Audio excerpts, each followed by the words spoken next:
Okay, I think we can go another sutta. Sutta 71. Tevijjavacchagotta Sutta, to Vacchagotta on the threefold true knowledge. Thus have I heard. On one occasion, the Blessed One was living at Vesali in the great wood, in the hall with the peaked roof. Now, on that occasion, the wanderer Vacchagotta was staying in the wondrous park of the single white lotus mango tree. Then, when it was morning, the Blessed One dressed, and taking his bowl and outer robe, went into Vesali for alms. Then the Blessed One thought, it is still too early to wander for alms in Vesali. Suppose I went to the wanderer Vacchagotta in the wondrous park of the single white lotus mango tree. Then the Blessed One went to the wanderer Vacchagotta in the wondrous park of the single white lotus mango tree. The wanderer Vacchagotta saw the Blessed One coming in the distance and said to him, let the Blessed One come, Venerable Sir. Welcome to the Blessed One. It is long since the Blessed One found an opportunity to come here. Let the Blessed One be seated. This seat is ready. The Blessed One sat down on the seat made ready, and the wanderer Vacchagotta took a low seat, sat down at one side. I'll stop here for a moment. So from here you can see that the Buddha is quite friendly with other ascetics. Even they have wrong view. He goes to visit them. Probably he thinks if they talk, he has a chance of helping them on the spiritual path. And they generally have great respect for the Buddha, like here, you see, he took a low seat.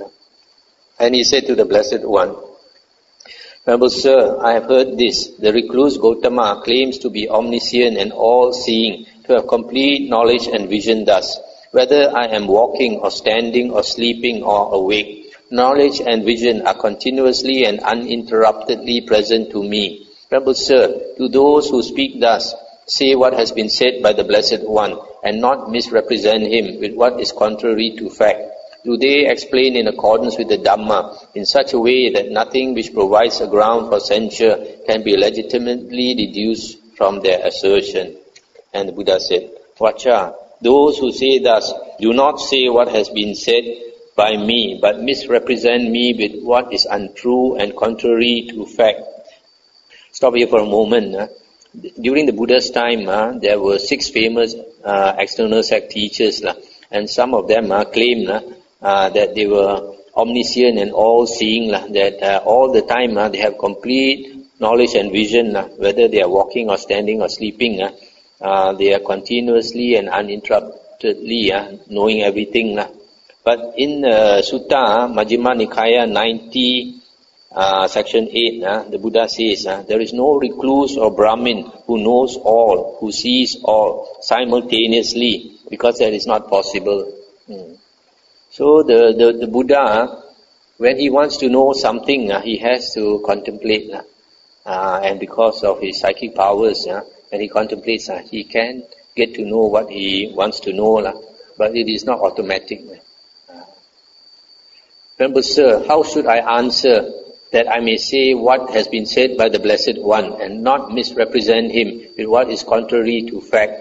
How may I explain in accordance with the Dhamma in such a way that nothing which provides a ground for censure can be legitimately deduced from my assertion?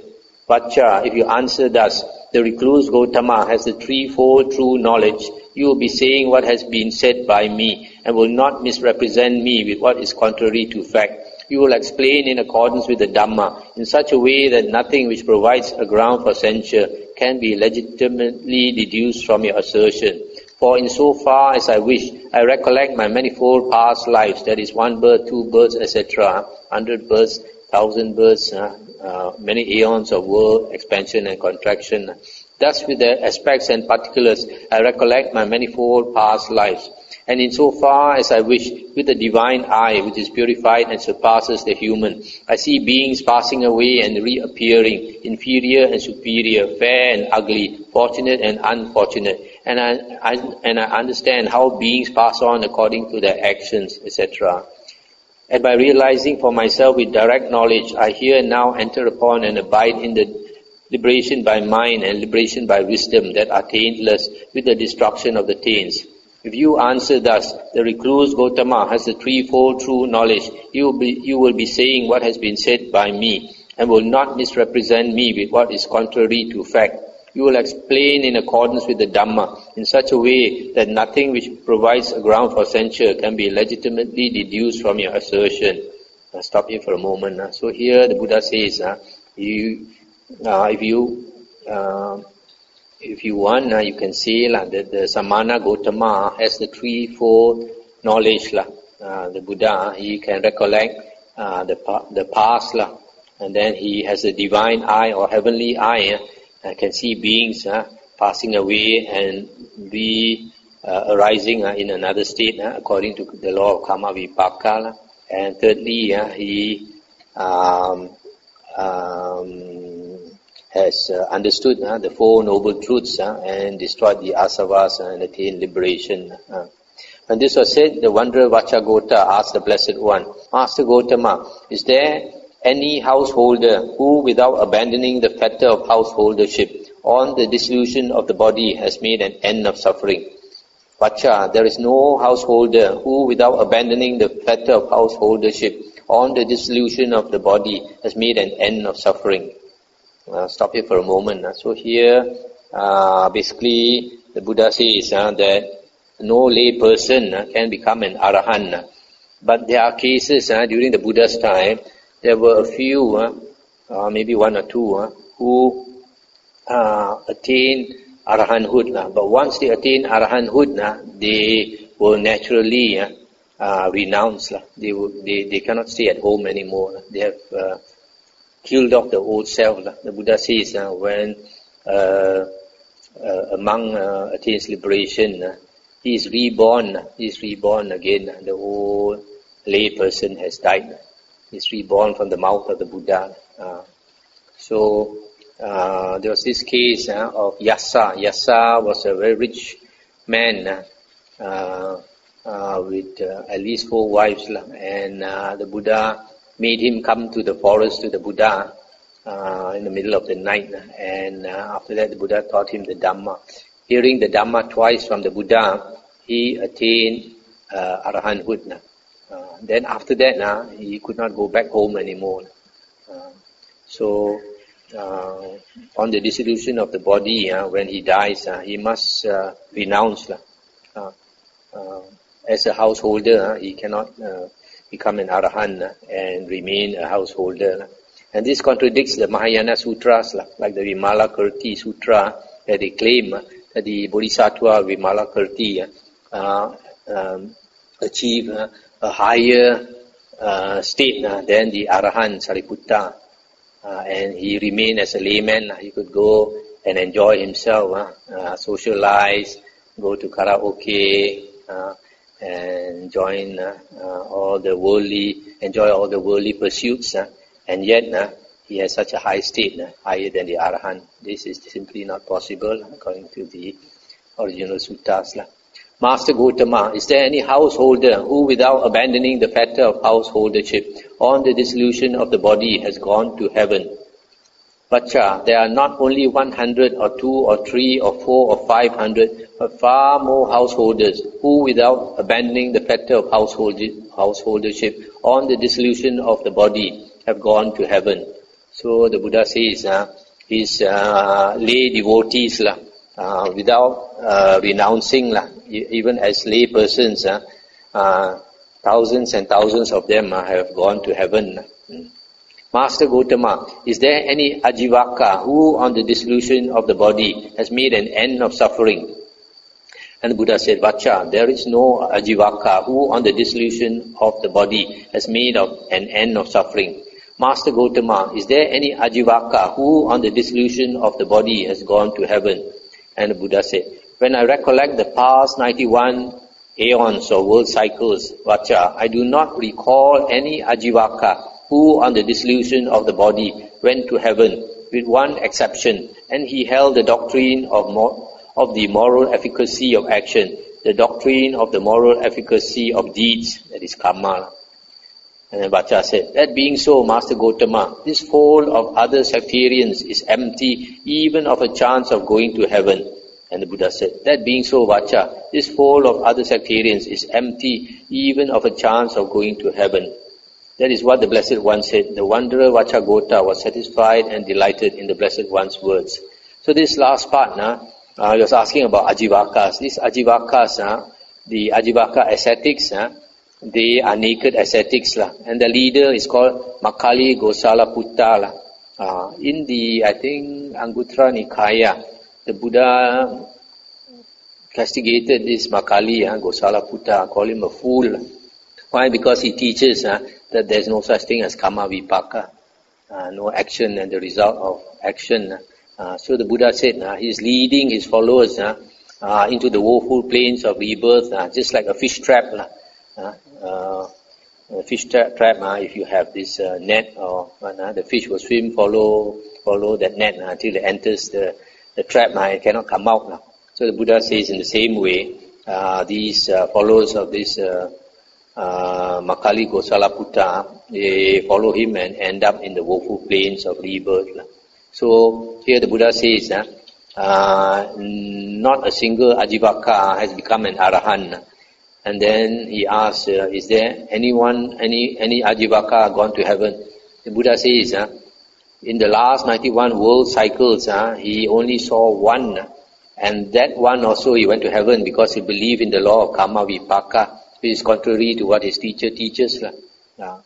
So that being so, these Ajivakas, they even have no chance of going to heaven. That's the end of the sutta.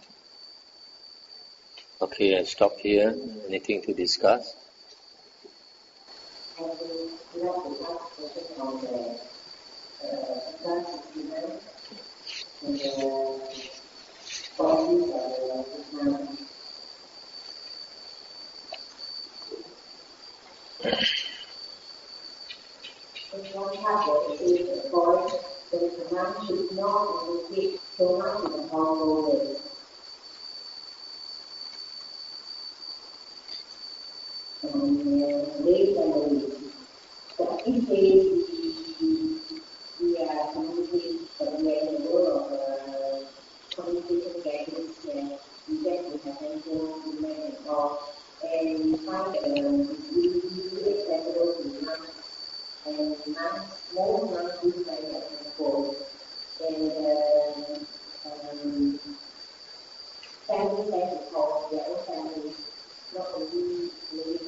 I think if a monk wants to progress on the spiritual path, he should be very careful of these dangers.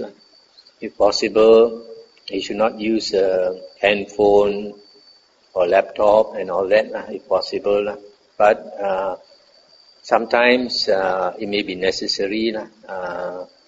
For example, like our monastery, we don't have a line phone for communication, and we don't have email, we don't have internet access and all these things. So the only way people can communicate with us is through the handphone. So for us, the monastery, it is necessary.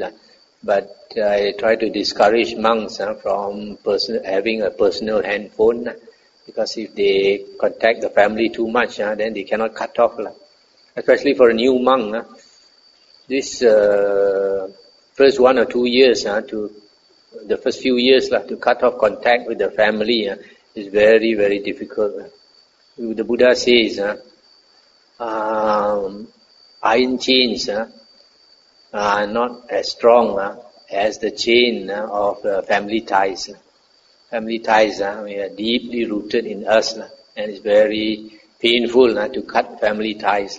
But if a monk wants to progress on the spiritual path, he has to cut family ties. Initially, the family will feel a lot of pain, but after a while they come to accept it. And after they come to accept it, then the monk can progress. And later, the monk, if he wants, he can help them by bringing Dhamma to them. Like in my case,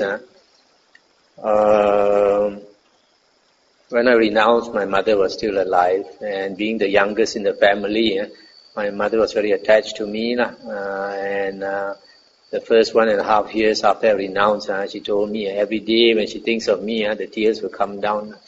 And I knew the attachment was very strong. I tried not to go home. And even when I came back from America, I only visit her like once in 8 or 9 months.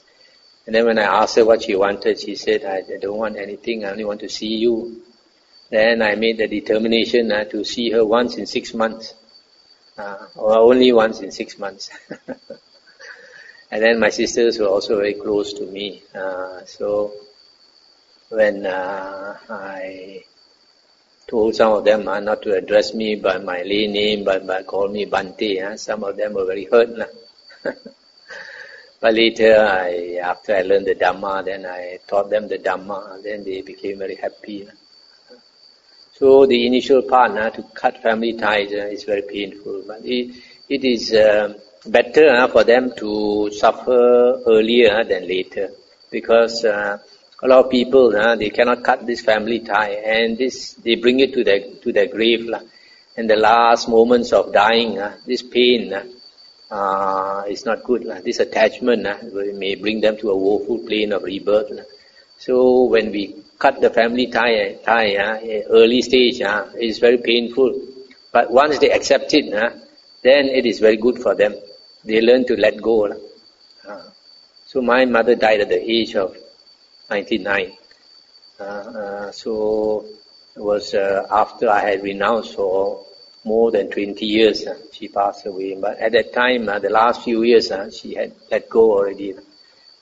Each time I saw her, she said she was very happy, mentally very happy, because she had sort of no more attachments.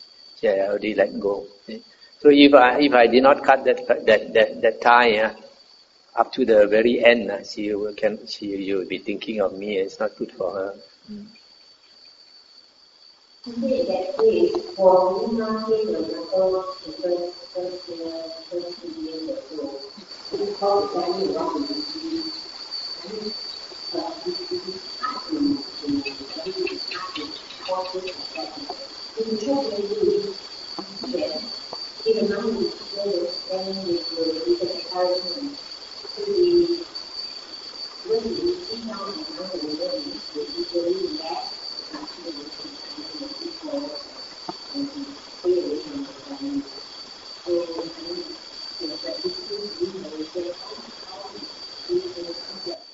Yeah, it's difficult. I have to use your wisdom.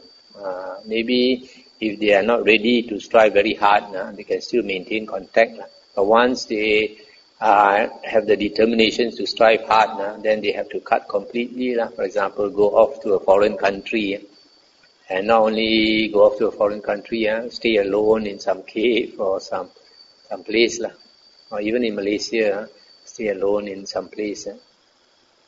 When I came back from America, then after that I went to Thailand to renounce, to reordain. Then after a year in Thailand, I came back to Malaysia. I went to look for a cave to stay in Ipoh area. And I went and I was staying alone in a big dark cave. Then my sister brought my mother to see me, and when my mother saw me in that cave, she just cried and cried. I scolded my sister for bringing my mother to see me in that cave. So it's difficult, but you have to just make a clear cut in the meaning. That is provided the monk wants to strive very hard. If he does not want to strive very hard, then it doesn't have to make that clean cut.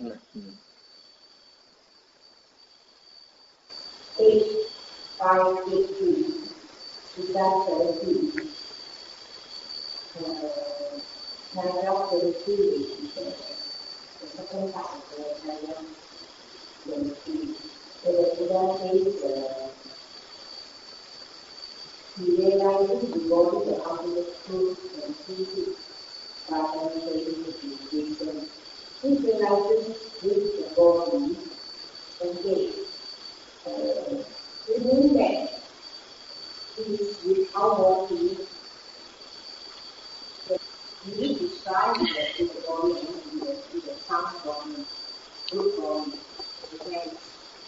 why in the Deva land they not try.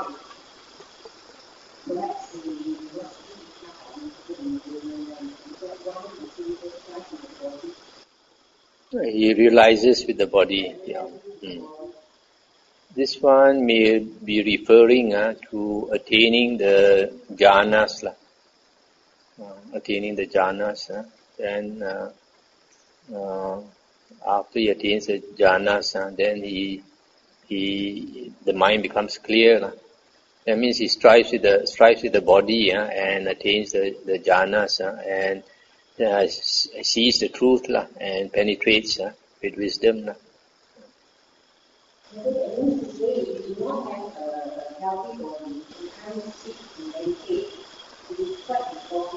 Oh yes. That's why when the Buddha was fasting, doing all those fasting was so thin that he realized he could not attain the jhanas. So he decided to eat one meal a day. When he regained his strength, then only he could regain his jhanas.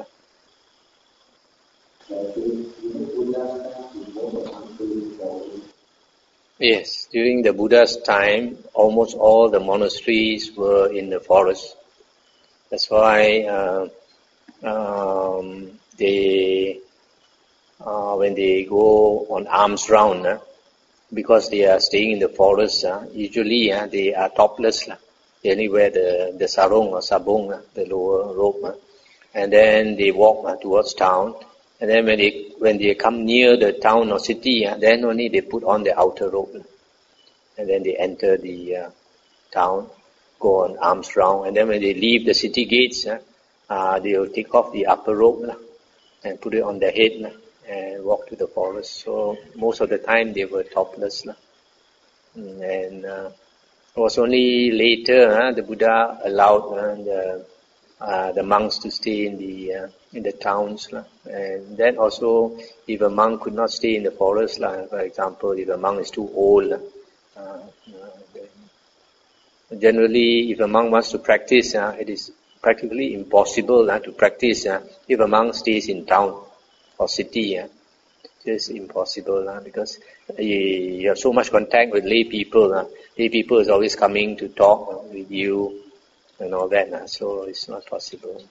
If a monk wants to strive, he needs seclusion and aloofness from people. So only that way he can attain the jhana. Last night,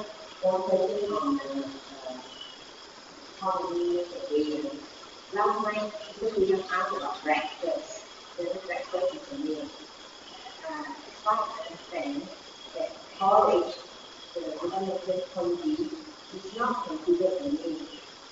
Then, why, I just like to know whether it's allowable after noon congee. Okay, so this breakfast, it is a meal depending on what you eat. So like even like congee, if you put meat inside, it's a meal.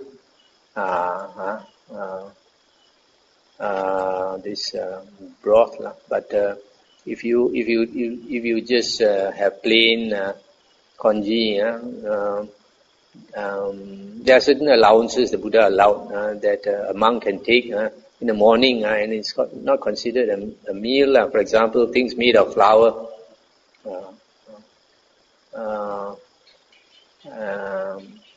I think milk also is included because in one sutta, Dhananjani Sutta, this layman he offered milk to Venerable Sariputta before the main meal, and after noon,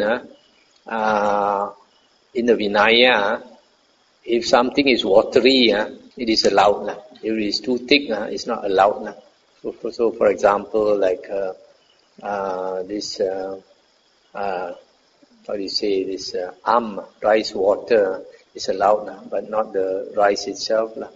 And like say, like the green peas, red beans and all that, if you cook it. You can't take the solid part. You have to filter it. You have to strain it. Then you can take the liquid. So it depends on what you take. Okay, shall we end here?